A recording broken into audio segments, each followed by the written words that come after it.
Rights Center, ILRC, Foundation for California Community Colleges.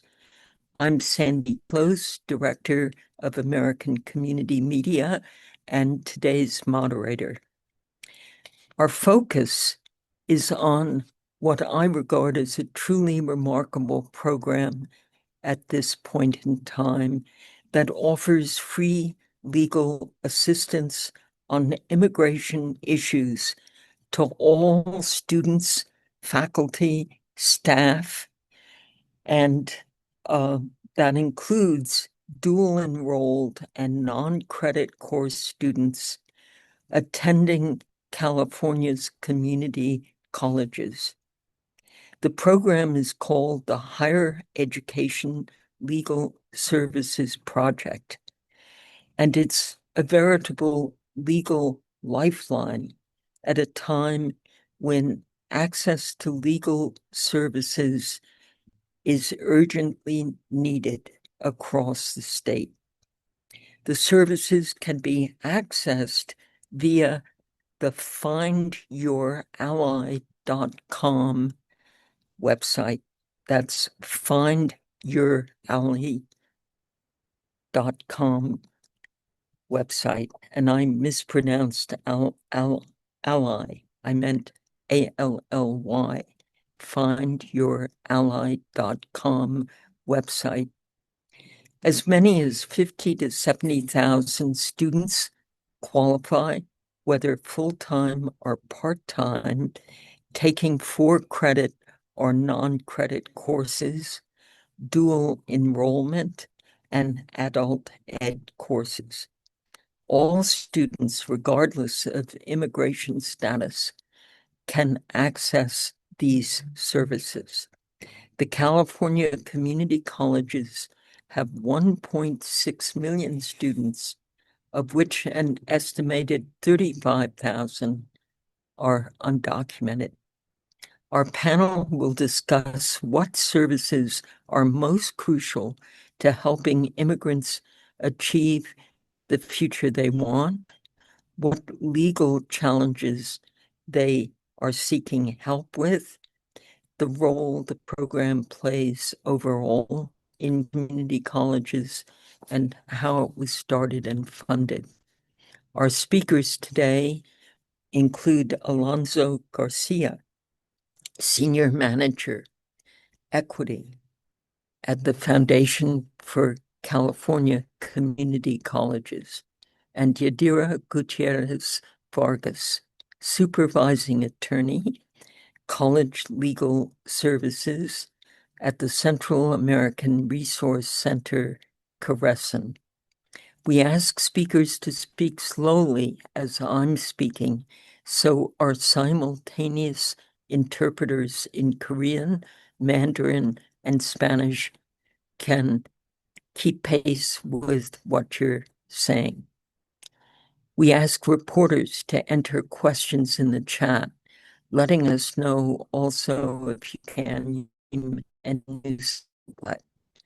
We will take questions as time allows after each presentation, but our speakers are also free to monitor the questions and answer those you wish to answer in the chat. So we begin with Alonso Garcia with the Foundation for California Community Colleges, who will give us an overview of the program, its history, and the challenges he sees the especially students facing at community colleges over immigration issues. Mr. Garcia, welcome. Thank you, Sandy, and good morning, everyone. It's a pleasure to be in this space with all of you. Again, my name is Alonso Garcia, pronouns he, him, él, the senior manager here at the Foundation for California Community Colleges, overseeing the delivery of our immigration legal services as well as our undocumented student supports for all 116 campuses across the state. The Foundation for California Community Colleges is the official auxiliary to the state Chancellor's Office, so the Community College Chancellor's Office, with a mission of advancing equity, opportunity, and student success across higher education here in California. This program or this project is in partnership with the California Department of Social Services, the Immigrant Legal Resource Center, and 10 other trusted legal service providers to bring this resource directly to all 116 of our student or our campuses and our estimated 2.1 million students across the system. We don't have an estimated number of undocumented students, as our public universities do a great job of making sure that their privacy and security, and we follow all FERPA requirements. So we do not have that tracking number.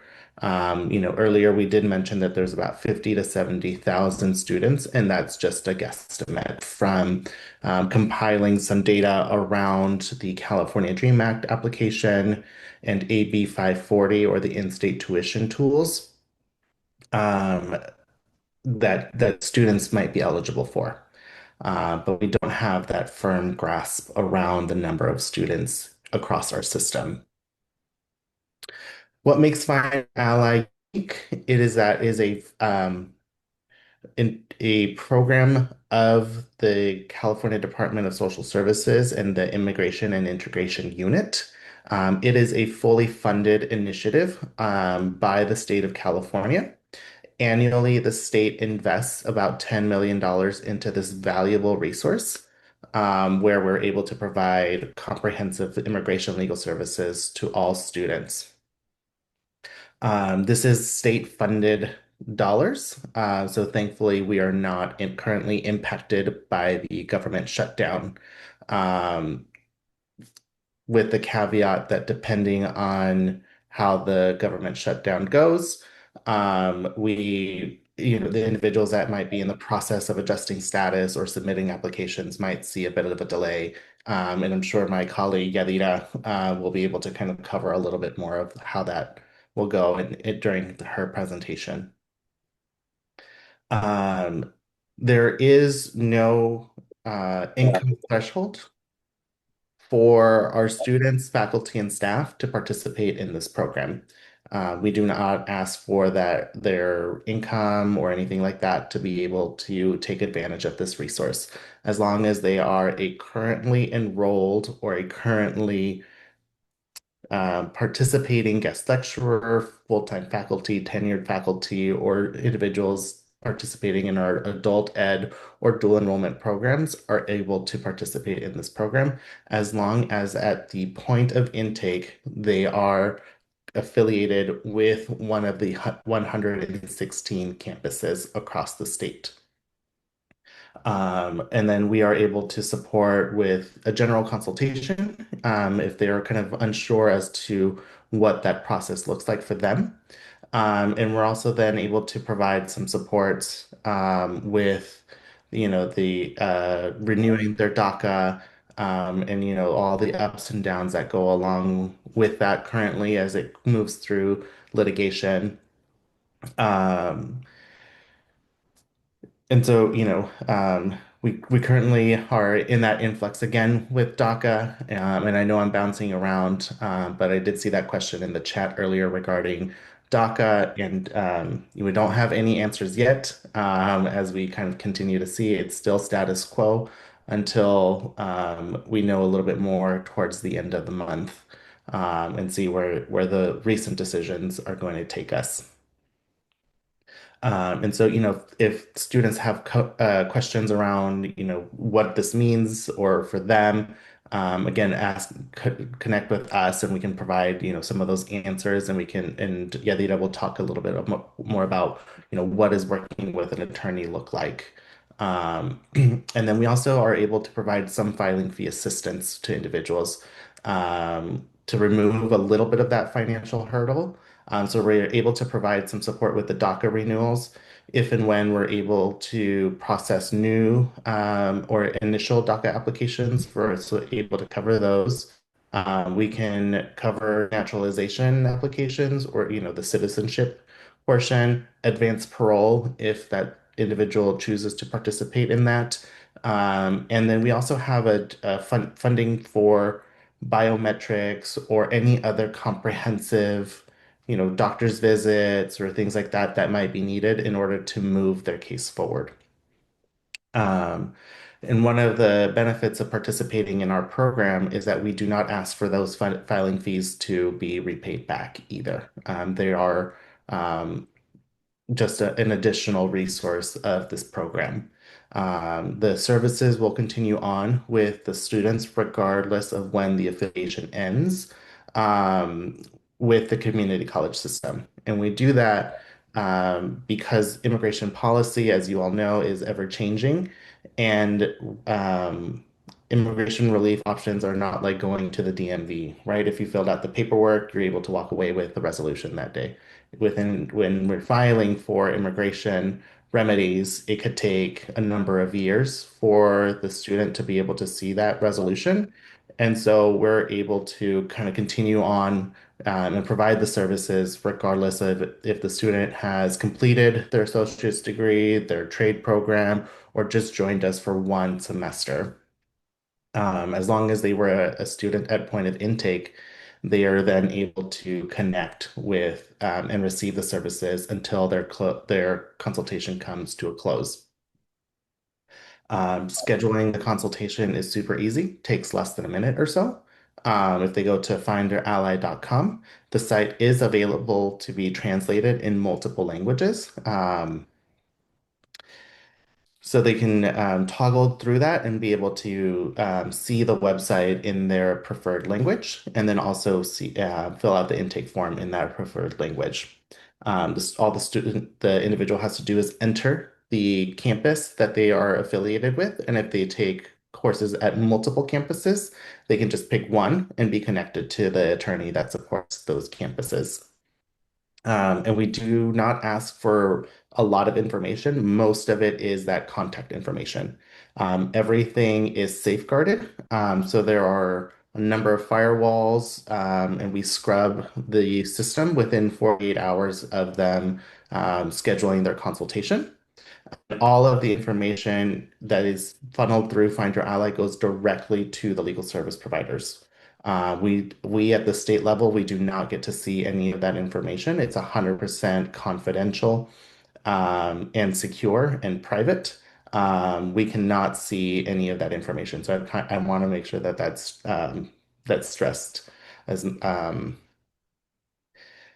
and since we launched this program in 2019, we've supported over 30,000 students and an investment of over $40 million by the state of California to provide these resources.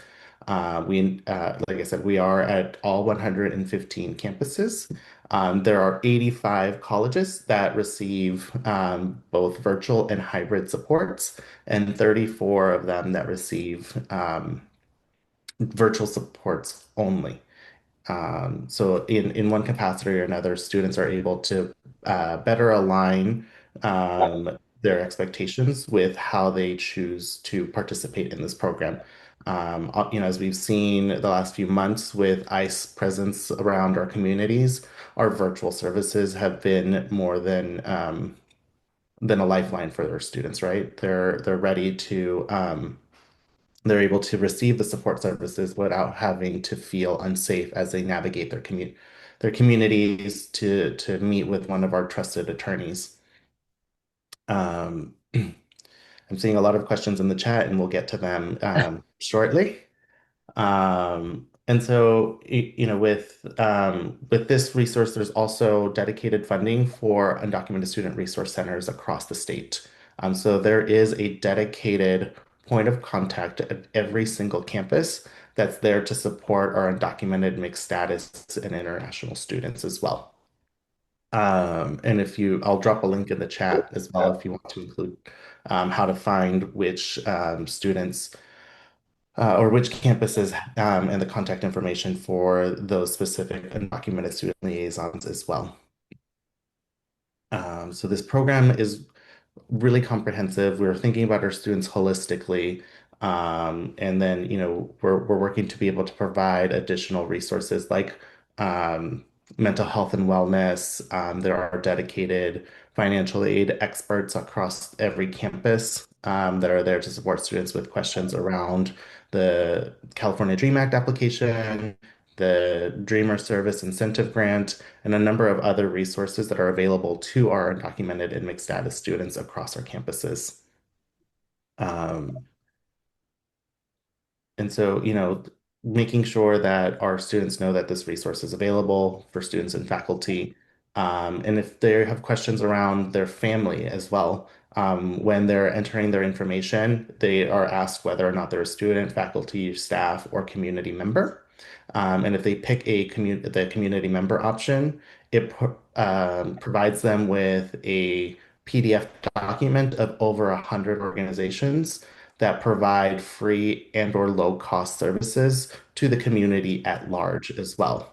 So, if they're looking for trusted legal service providers, because our goal is to remove any of those barriers where they don't have to find representation, where they don't have to provide um, or vet their attorneys. This list has vetted attorneys, and some of them also receive funding from the state of California to provide these services, again, at a low cost, reduced cost, and or free, depending on the type of service that they're seeking.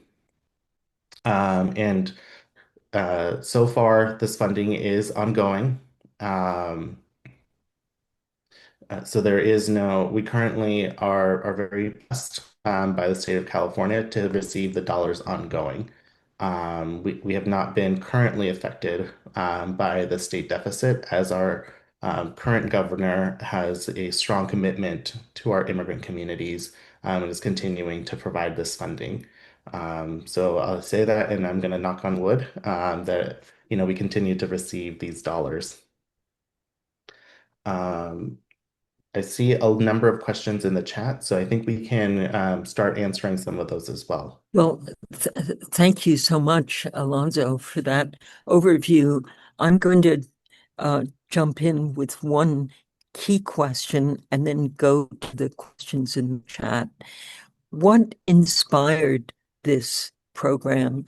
If it was started in 2019, could you just tell us a little about the historical start of this program?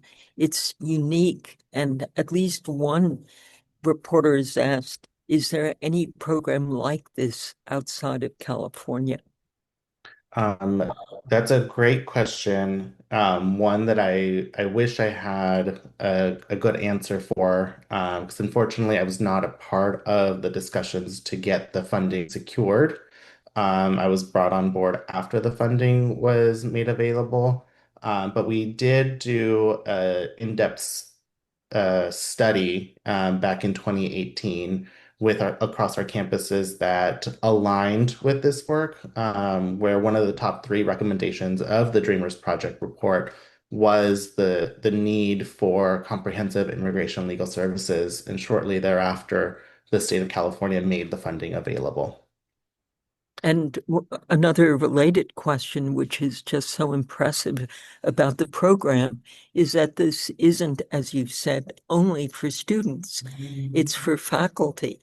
It's for whomever is working on the community college, be it a counselor, be it a food handler, be it a janitor. This makes it a very inclusive and comprehensive program. Could you just elaborate a little on that? Yeah, the best way to kind of explain it is anybody affiliated with the community college or the community college system. So one of the 116 campuses is eligible to receive the benefits. Our priority is to support students, but we serve about 95% of that is students, with the other 5% or so being our faculty and our staff and individuals that are working on our campuses, like you said, food handlers, groundskeepers, maintenance, anybody that is currently employed and affiliated by the community colleges is eligible. Great. And I think you also mentioned a question around, how is this available in other states?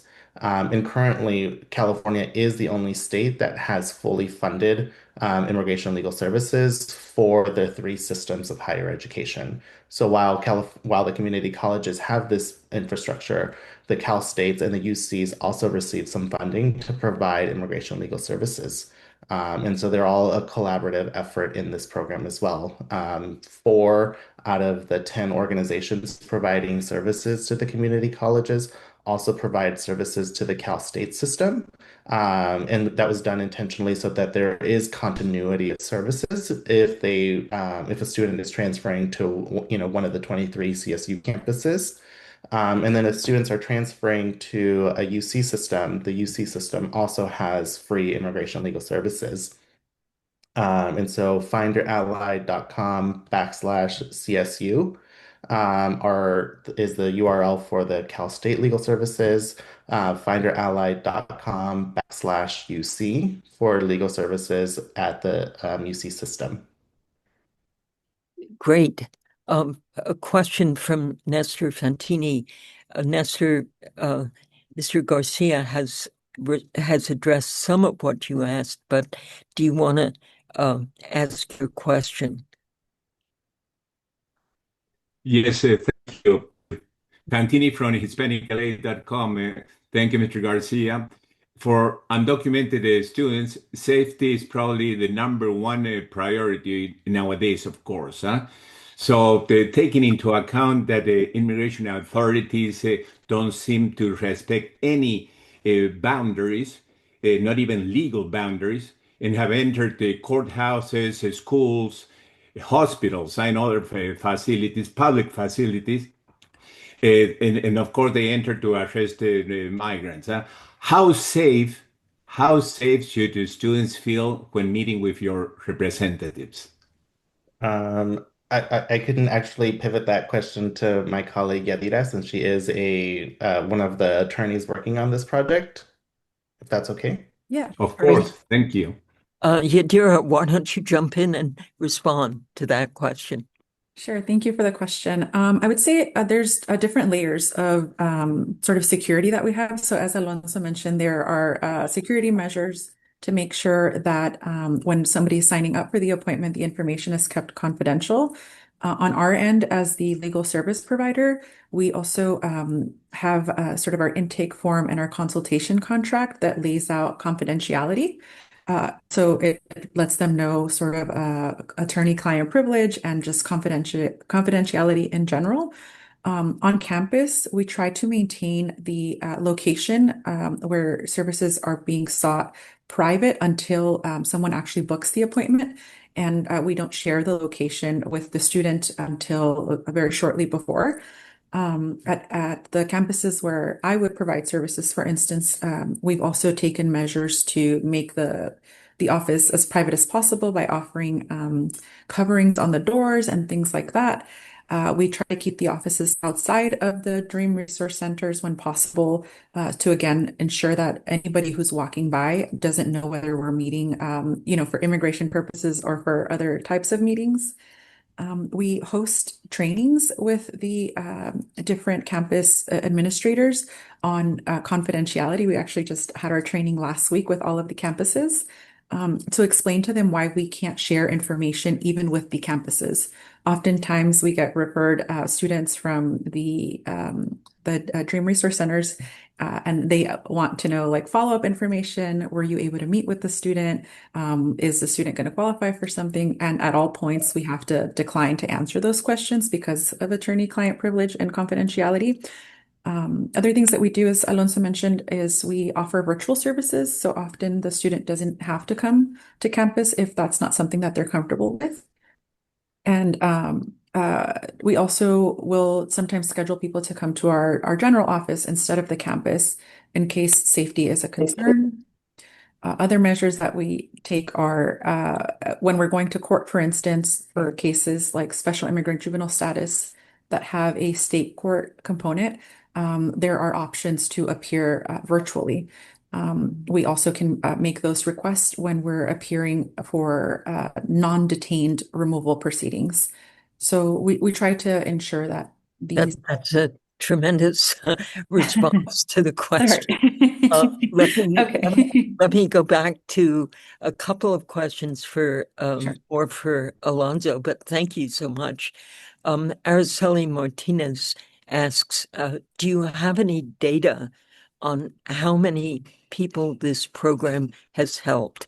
And I think you gave us a figure, Alonso, but are you seeing an increase or any data on the impact these services are having on the community college?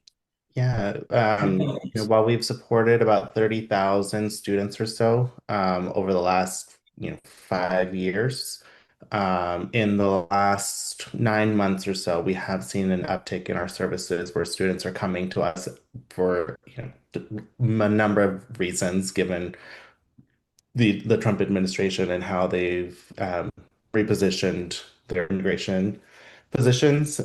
We've seen over 9,000 students in just the last 8 months alone Wow. across the state. And, we would be in a traditional year, we'd see maybe 3 to 5,000 students. And so we've almost doubled the number of students that are seeking services in just the last 9 months alone.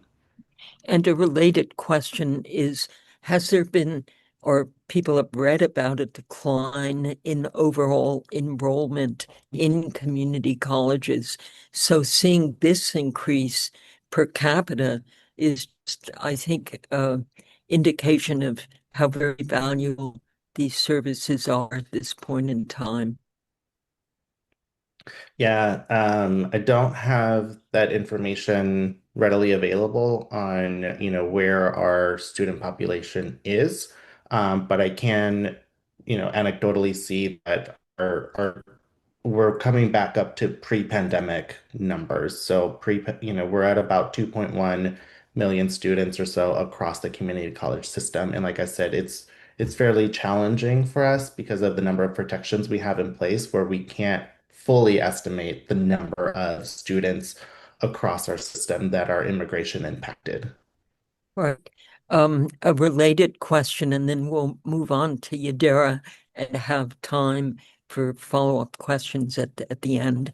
How are you supporting immigrant students in navigating healthcare, for example? If the legal services are restricted to just legal issues, but there's so much overlap with accessing other important services.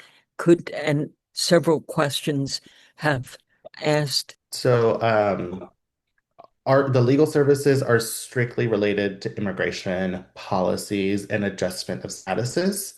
And we understand that there is a lot of intersectionality need for our students to receive additional support. So we have partnered with Cover California to do informational webinars on accessing services or accessing the healthcare exchange and what that looks like for documented folks. We also produce monthly webinars where we touch on a number of immigration related topics like access to financial aid, getting an I-10, paying taxes, being an entrepreneur, etc., where our students need that holistic support. And so, those resources can also be accessed on findyourally.com or on our YouTube channel at youtube.com/@findyourally. Where you can kind of see the number of informational webinars produced by a number of other organizations to provide that comprehensive and holistic support. Great. And one final question before we move to Ms. Vasquez, Ms. Vargas. How are these services provided?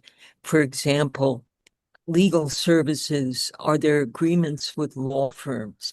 Who are these great legal advisors, counselors, and lawyers where do they come from? Yeah, so the California Department of Social Services has a vetting process where individuals need to be practicing for 3+ years, need to be a vendor with the state. And so we have chosen 10 organizations across the state, Caresen being one of them. We also have partnered with Cheerla for additional supports in the Sacramento and LA area.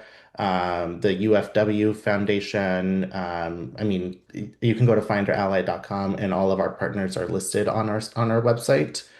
And all of the services are provided in person or online, depending on the student's preference. And again, all of the services are free of charge. Accessing them in order for them to be eligible for that continuity of services, they need to go through finderally.com, or one of the 10 organizations that are supporting this work. Unfortunately, we're not able to provide any reimbursement or connect them to or being able to provide that reimbursement if they seek services elsewhere. If they'd like a second opinion, they're also welcome to come to us and we can provide, a different perspective maybe. Or if they've met with an attorney and it's been over a year, please, encourage them to come and seek services because immigration policies, like we've seen, are ever evolving or life circumstances change. And so, they might not have been eligible for something a year ago, but because, they've experienced a crime or of something, they now might be eligible for something. So you know, if you've seen an attorney before or weren't satisfied, let's get a second opinion or let's revisit a case or something else that might be going on. Okay, thank you. There are a number of questions, if you don't mind Yeah. scrolling through the chat that you might want to answer in addition. But thank you so much. And we'll come back with final questions. Our next speaker is Yadira Gutierrez Vargas, supervising attorney with the Central American Resource Center. Ms. Vargas, welcome back. Thank you so much, Sandy, and thank you so much for having me here today. I was going to introduce myself, but I'll just move on to talk a little bit about my personal connection to the work. So I have a personal connection to the immigration field because I come from a mixed status family, and also just a connection to the community college system as I took classes many, many years ago at the community college, but prior to transferring and going to law school. A little bit about Caresen. Our department provides services to 12 community colleges in the greater Los Angeles area and also 8 of the CSU campuses. And in my current role as a supervising attorney, I supervise attorneys and paralegals that offer services at various campuses that we service. And I'm newer to this role. I was recently a staff attorney, so I also have very recent experience providing direct services to community college and Cal State students. And I think the program is very, well, not just the program, but the work in general is very important because undocumented students face like unique, complex challenges that other people may not be experiencing in the same way. And because of that, they require specialized support. Higher education can already be very difficult to navigate on its own, but when you add on top of that, immigration issues and immigration issues under this administration, it, as you can imagine, presents even more complex challenges. The program is incredible in so many different ways, but in particular because we are able to offer representation on so many different kinds of services. A lot of times, legal service providers are sort of focused on one type of law or kind of niche areas. Or as Alonso mentioned, there may be income requirements that prevent people from qualifying for the service. And so our ability to be able to see anybody, as long as they are in some way affiliated with the campus, really does open up the door for people to seek second opinions, to seek representation. So I think that makes it very, very unique. It's just not something that's available for free and even at low cost. So again, very, very grateful to be working with the program. In terms of some of the things that we see most commonly at the campuses that we work with, so either the students or other affiliated folks, we very often see DACA renewals and first-time DACA applicants making appointments. It continues to be our most popular appointment type. Although we are starting to see a decline in DACA renewals because people are either moving on and gaining status to more permanent forms of status, like just green cards and eventually citizenship and naturalization, or because they're finishing school, they're moving on to the states and finishing up their undergraduate or graduate programs. And so I think that we have started to see a decline, though it remains one of our most popular appointment types. Another common form of relief that we see at our office is naturalization for those that are permanent residents. So thankfully, we are able to do those, and we see them very often. Another form of relief that we often assist with, less so now under this administration because of the fear that people have, is advanced parole applications, which are available to several different types of people who are seeking to travel abroad for a variety of different reasons, such as study abroad or family reunification or emergencies and things like that. Family-based petitions, so for people who have family members that may have green cards, or sorry, resident status and or who are U.S. citizens that may be able to petition relatives. It's a very common form of relief that we're seeing these days. And then I think the other area that we are starting to see a growing need in is special immigrant juvenile status for minors that are under the age of 21 that have been abused, abandoned, or neglected by one or both of their parents. And so these are kind of the top service types that we provide, but we are able to offer a host of other things. As has already been mentioned, I want to talk a little bit about some of the challenges that we're seeing. Mainly, or I guess I'll start off by saying the misinformation that we're seeing. Our office tries to challenge this misinformation by hosting regular webinars. And so we host them in the fall and the spring, multiple times for the semester so that students have access and other members of the community, because these are actually open to anybody that would like to attend. But we try to address any misinformation that we're seeing, specifically by educating on different forms of relief, but then also addressing any particular sort of misinformation that starts to make its rounds. If we need to add in webinars to discuss new things that are popping up, then we try to add those in as frequently as possible. Other things that are a challenge in doing the work are sort of dealing with the fear of people being scammed. We see a lot of notario fraud in immigration law, and so we try to do our best to educate people to seek reliable legal advice, either through our services, or if not available through us, then through a reputable source. And so that is something we try to combat through every single webinar, anytime we meet with admins, anytime that we speak to a student or somebody that's affiliated with the campus. And then other things that we also see are, as somebody mentioned, kind of dealing with the mental health of people that are seeking our services. As attorneys and legal service providers, we're not fully equipped to deal with that sort of thing, but we do a lot of great work to connect students and other folks to community resources when possible, and or to resources on their campuses. Another challenge we're seeing are financial barriers, especially under this administration. We've seen an increase in fees associated with either the application or other fees that have been tacked on. And so we're always very grateful when we're able to connect people to filing fee sources. There are also other fees that. Could you just explain that a little more? filing fee, I know Mr. Garcia referenced that as well. I think that's such a detail that needs to be a little elaboration will be very helpful. Sure. So at our particular, again, this is going to vary depending on the legal service provider, but at our organization, we have funders that we have connected with that have made filing fee assistance available for various types of things. And so a lot of it is for DACA, as Alonso mentioned, advanced parole and naturalization. But there are some funders that we connect with that are able to fund other types of applications.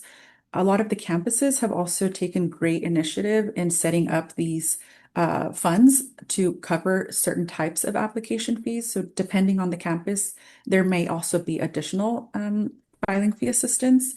And then there are sometimes private donors that like to fund various types of things. And so oftentimes it is to help cover filing fees because it can be a great barrier for someone who's in school already having to pay for their education, who may or may not be able to work because they may or may not have a work authorization. And so it's very important to have access to these filing fee assistance programs. And they vary. Some are, as long as they're a student, they are eligible.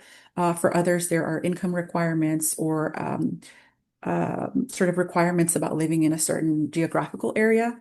And so that will vary depending on the funder. And then, Great. Mhm. We would love to hear from you specific examples of students you and your team of legal service providers have recently worked with. Are there one or two stories you could share with us, or perhaps testimonials from people who benefited from these services? Sure. So I can think of, the one I wanted to share today is someone who is a community college student at ELAC, so East LA Community College. This particular person we assisted in various stages of her case. And so she initially came in for assistance with DACA renewals. Later, she had a sort of a family emergency that she needed to deal with outside of the country. And so our office assisted her in filing her advanced parole application so that she could go be with her sick family member. After that, shortly after that, we found out that she got married to somebody with status. And so we were able to assist this particular client on filing a family petition along with a green card application, which granted her conditional residence. Their marriage was not very long. And so USCIS adds this additional hurdle. So now we're in the process of helping her remove conditions to her green card so that she has a regular green card. And in a few months, we'll be able to assist her with her naturalization application so that she can become a citizen. And we've been able to do this. She started off as an ELAC student and is now transferred over to the CSU system. And so thankfully, we've been able to assist in each part of her case over all of these years to get her to this stage.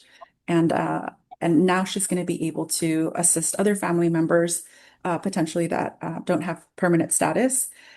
So it's really, I think it's very reflective of what the program has been able to do in the few years that we've participated in through this one client at various stages of her process. And then another one I wanted to share. Very impressive. Yeah. That it, so often it's okay, one and done, and that's the end of it. But this shows a real continuity of support over several years. It's very impressive. Yes, it's been it's really great that we often get to see this, even if the particular attorney doesn't get to take them through each stage of their case. It's nice to be able to have to know that our office was able to assist on all of the steps. So yes, it's a great example. You were going to give us another. Yes. So the other person I wanted to talk to everyone about is a Pasadena City College student.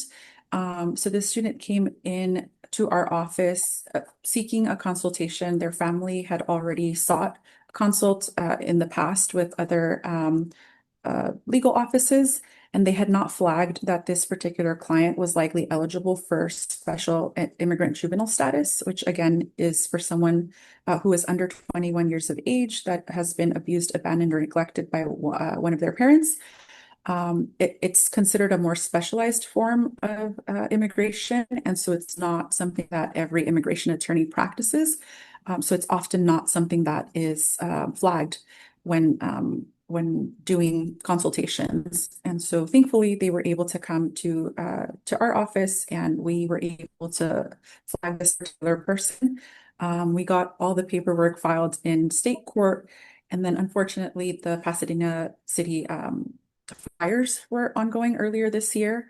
And so this student had to evacuate in the middle of trying to do, classes and with the special immigrant juvenile status process, which can be very lengthy. And so our office worked with him to try to get him some additional support and helped guide him through the process. And thankfully, we were successful on the case, and he now has an approved CIGIS application, as we call it. But I just wanted to highlight this one because it shows some of the external factors that might be going on in ways that we might not know that a student is dealing with on top of the immigration portion of it. And on top of school and all of these things. And we've been able to reach out to this person and offer support in other ways, again, connecting them to some funders that were able to provide aid during this time.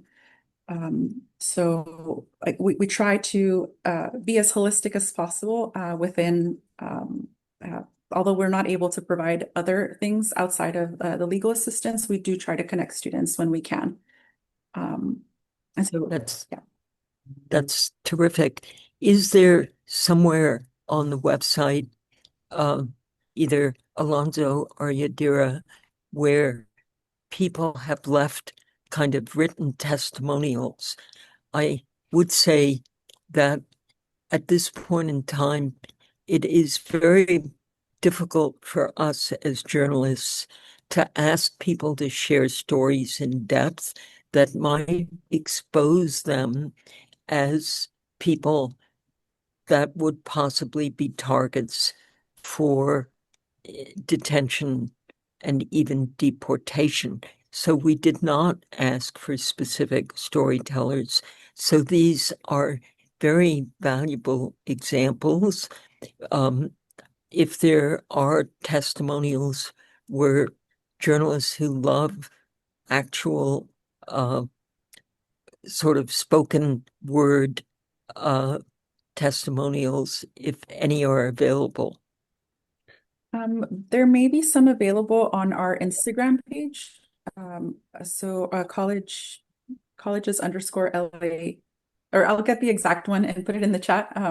But in the past, we've been able to showcase a few students that wanted to share some of their words through our Instagram page.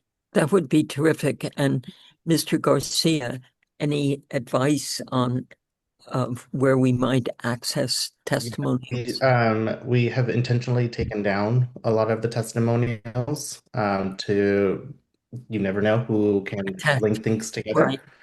Right. We do, however, have some videos on our website as well through our Determined Voices, Stories of Immigrant Women, that talk about their immigration journeys during those videos. So they're also available on our site and on our YouTube channel. Great. We will send references to that or links to that if we can out with our follow-up collateral to our media on today's call. There is a persistent concern best expressed by Henrietta Burroughs' latest question.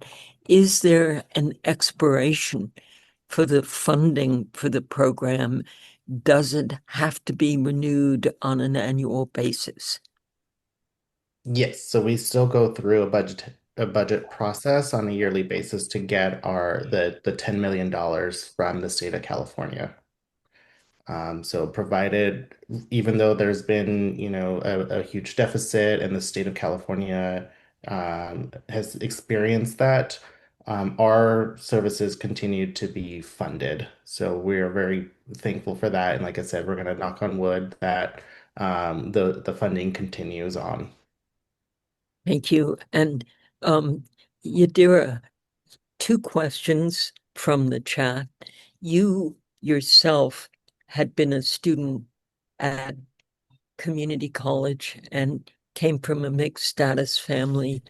How would you compare what is available now through Find Your Ally, through this remarkable program?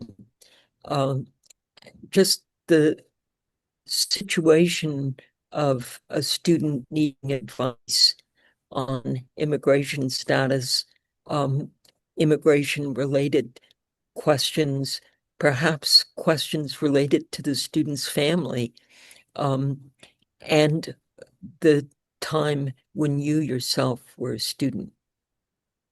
Yeah, so as I mentioned, I was a student very, very many years ago. So before the start of this program, and I think it would have been such a blessing to have access to something like this back then. I remember being, in my teens, trying to help my mom and my grandmother read through some of these notices and fill out documents, and going to various people that had sort of gone through the process, because we just didn't have that information. And so it would have been, again, incredibly helpful to have access to this. We could have asked questions from somebody reliable instead of having sort of a host of different opinions that were a lot of times incorrect.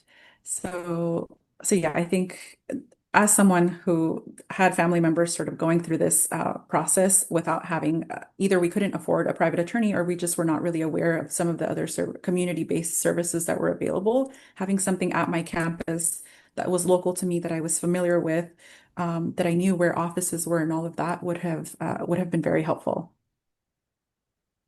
Thank you. And a question from one of our reporters really asks both of you to look forward. This is such a strong, positive story about services that are available. What are your biggest worries over the just the situation students, immigrant students especially, face on community colleges now? And have the community colleges been impacted by the federal government, the Trump administration's effort to oversee the content of curricula and just in general the treatment and services available to especially students of color and immigrant students? Maybe we'll start, Alonzo, with you. What's your biggest concern on behalf of the students this program serves? And to what extent have community colleges been impacted by the kind of crackdown on universities we've seen by the Trump administration, from Harvard to UC? That's something I'm not privy, or I can't answer. I can share that it feels like, just from looking at the news, that the Trump administration is moving the finish line when it comes to adjustment of status, whether it's, the recent changes to the H-1B visa process, where they're thinking about charging, $100,000 for that. Rate, as Yadira pointed out, they're raising the filing fees, removing some of those fee waivers. at changing the citizenship test and making it much more difficult. So it just feels like, as you know, the administration continues to say that they should do it the legal way or the right way. They keep changing what that looks like, and it's making it much more challenging for those that are seeking their adjustment of status to be able to actually complete it in the manner that the Trump administration would like for that to happen. Thank you. That's an excellent answer. And Yadira, what are your deepest fears looking ahead on behalf of the students you serve? I think my greatest concern is that the actions by the administration are causing a chilling effect. And so a lot of people, even when they are eligible for forms of relief, are very afraid to move forward. So I think that would be my biggest concern, in that letting people know that if they are still eligible, that they should meet with an attorney to sort of weigh their risks. And if they are eligible, hopefully they can continue to move forward, because cases are still being granted. We are still getting approvals. The analysis just may take a little bit longer, and the conversations about the risks may take a little longer. But that's what we're seeing, is sort of a chilling effect.